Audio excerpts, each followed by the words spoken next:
Hai murid-murid, Assalamualaikum, salam sejahtera, selamat datang ke channel Cikgu Jura Zulfazli. Yang belum subscribe, sila tekan.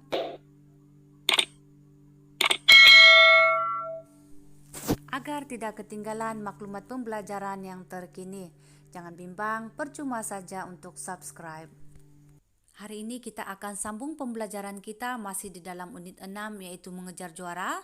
Topik kita pada kali ini adalah asas lompatan di dalam lompat jauh.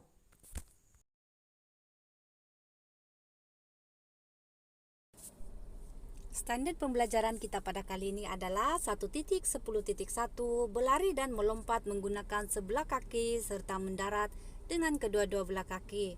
2.10.2 dapat menyatakan perbezaan sudut lonjakan antara melompat untuk jarak dengan melompat untuk ketinggian. 5.1.1 mengamalkan persediaan diri dan pemakaian yang sesuai mengikut aktiviti fizikal yang dijalankan.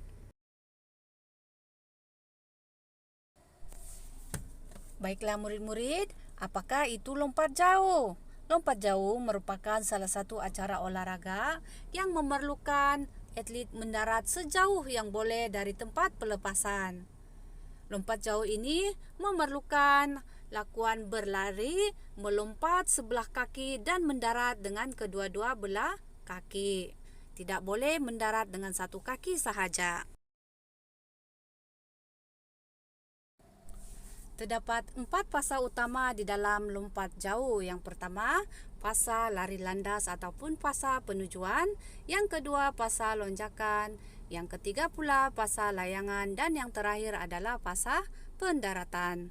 Jadi, murid-murid perlu menguasai keempat-empat fasa ini di dalam lompat jauh. Di dalam fasa lari landas ataupun penujuan, kamu perlu berlari dengan kelajuan maksimum tetapi masih terkawal menuju ke papan lonjak. Ini bermaksud kamu perlu berlari selaju mungkin tetapi masih terkawal sebelum kamu membuat lonjakan.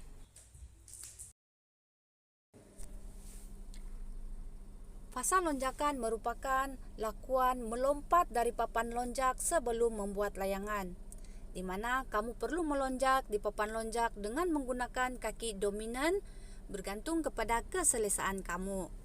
Apakah itu kaki dominan? Kaki dominan merupakan kaki yang biasa kamu gunakan. Dalam fasa lonjakan ini, kamu perlu melonjak setinggi yang mungkin kerana ia akan mempengaruhi jarak lompatan kamu. Fasa layangan merupakan lakuan badan ketika berada di udara. Kamu perlu ayunkan kedua-dua belah tangan ke atas dan tolak badan ke hadapan kaki seperti mengayuh basikal. Murid-murid boleh melihat video ini.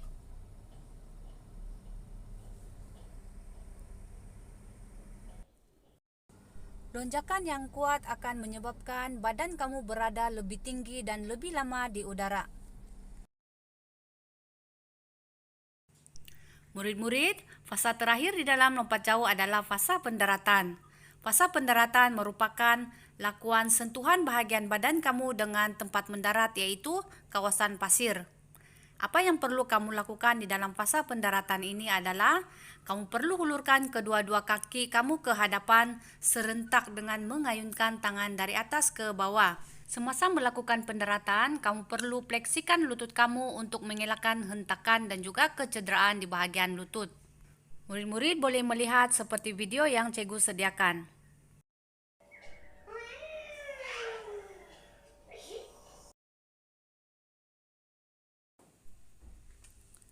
Murid-murid, adakah kamu tahu apakah kaitan di antara sudut lonjakan dengan jarak lompatan? Mari kita melihat bersama-sama ilustrasi yang cikgu sediakan. Terdapat dua orang murid yang sedang melakukan lompatan dengan sudut lonjakan yang berbeza. Murid pertama melompat dan mendarat di bahagian 3 mata, manakala murid yang kedua pula melompat dan mendarat di bahagian kawasan 2 mata. Murid pertama ini melompat dengan sudut lonjakan yang lebih besar atau tinggi iaitu 30 darjah dan dia telah mendarat di kawasan yang lebih jauh iaitu 3 mata, manakala murid kedua pula melompat pada sudut lonjakan yang lebih kecil iaitu 15 darjah. Dia mendarat di kawasan yang lebih dekat, yaitu kawasan dua mata sahaja. Ini bermakna semakin besar sudut lonjakan, maka semakin jauhlah jarak lompatan yang dapat dilakukan. Apakah yang akan terjadi sekiranya Anda melompat melebihi sudut 45 darjah? Sudah pasti jarak lompatan semakin jauh berbanding dengan sudut lonjakan yang dilakukan oleh murid 1 dan murid 2 tadi. Kaitan di antara sudut lonjakan dan juga jarak lompatan adalah semakin tinggi ataupun besarnya sudut lonjakan itu, maka semakin jauhlah jarak lompatan dapat dihasilkan. Sebaliknya, apabila semakin rendah ataupun semakin kecil sudut lonjakan itu, maka semakin dekatlah juga jarak lompatan dapat dihasilkan. Lonjakan yang kuat akan menyebabkan badan lebih tinggi dan lebih lama di udara. Maka semakin lama badan kamu berada di udara, maka semakin jauhlah jarak lompatan dapat dilakukan. Jadi, adakah murid-murid sudah faham mengenai perkaitan di antara sudut lonjakan dan juga jarak lompatan? Cikgu harap murid-murid sudah faham ya.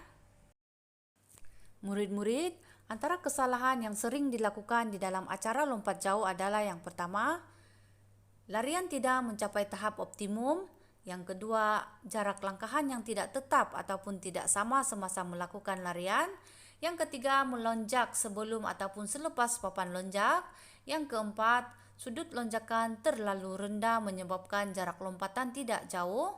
Dan yang kelima, kaki tidak diangkat tinggi dan tidak meluncurkan kaki semasa melakukan pendaratan.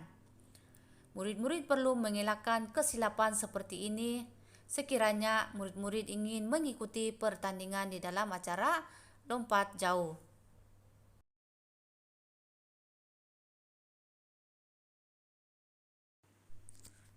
Langkah keselamatan yang perlu diambil semasa melakukan lompatan adalah yang pertama, pastikan kawasan aktiviti selamat.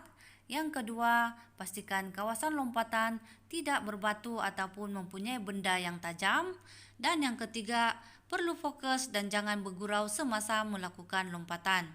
Ini kerana ia boleh menyebabkan kecederaan ataupun perkara yang tidak diingini berlaku.